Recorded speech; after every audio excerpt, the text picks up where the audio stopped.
कहते हैं भगवान जगन्नाथ के दिव्य शरीर में एक ऐसा रहस्य छिपा है जिसे आज तक कोई पूरी तरह समझ नहीं पाया। एक ऐसा रहस्य जिसे केवल महाप्रभु ही जानते हैं। क्या सच में उनके शरीर में ब्रह्मराक्ष छिपा है? आज हम आपको वही अद्भुत, रोमांचक और दिव्य रहस्य सुनाने आए हैं। एक बहुत प्राचीन लोक कथा कही जाती है। हजारों वर्ष पहले एक महान ऋषि थे जिनका तप इतना तेज था कि देवता भी उनका सम्मान करते थे। पर एक दिन कुछ परिस्थितियों में वे क्रोधित होकर अधूरी मुक्ति की अवस्था में देह त्याग बैठे। ऐसी अवस्था वाला देव तपस्वी ब्रह्मराक्षस कहलाता है, जो न तो आसुरी होता है न पूरी तरह दिव्य। उसका तेज बहुत प्रचंड और असहनीय होता है। कहानी कहती है, देवताओं को चिंता हुई कि इतना प्रचंड तप तेज अगर पृथ्वी पर मुक्त रहा तो वह अनजाने में संसार को हानि पहुंचा सकता है।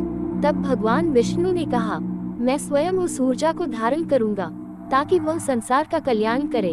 जब भगवान ने नीलमाधव से जगन्नाथ का दिव्य रूप धारण किया तो कहते हैं, वही अपार ऊर्जा, वही अधूरी दिव्य अग्नि उनके काष्ठ विग्रह वुडन बॉडी में समाहित कर दी गई। इसीलिए जगन्नाथ जी के शरीर को अनंत अग्नि, जीवंत देह और प्रत्यक्ष चेतन का रूप कहा जाता है। पुरी के दार्शनिक इसे इस तरह समझाते हैं, जगन्नाथ का शरीर ठोस लकड़ी का होते हुए भी जीवंत और चेतन क्यों माना जाता है? क्यों उनकी प्रतिमा में उबाल जैसी ऊर्जा रहती है?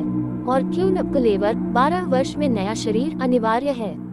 क्योंकि भगवान जगन्नाथ के भीतर वह प्राचीन दिव्य प्रचंड ऊर्जा ब्रह्मराक्षस नहीं बल्कि रक्षक ब्रह्म शक्ति के रूप में स्थापित है। ये शक्ति संसार की रक्षा करती है, भक्तों के पाप मिटाती है और हर 12 साल बाद नए शरीर में प्रवेश कर जाती है। अगर ऐसे ही और रहस्यमयी अनसुने चमत्कार सुनने हो तो बाल साइंस का चैनल को जरूर देखिएगा। जय जगन्नाथ।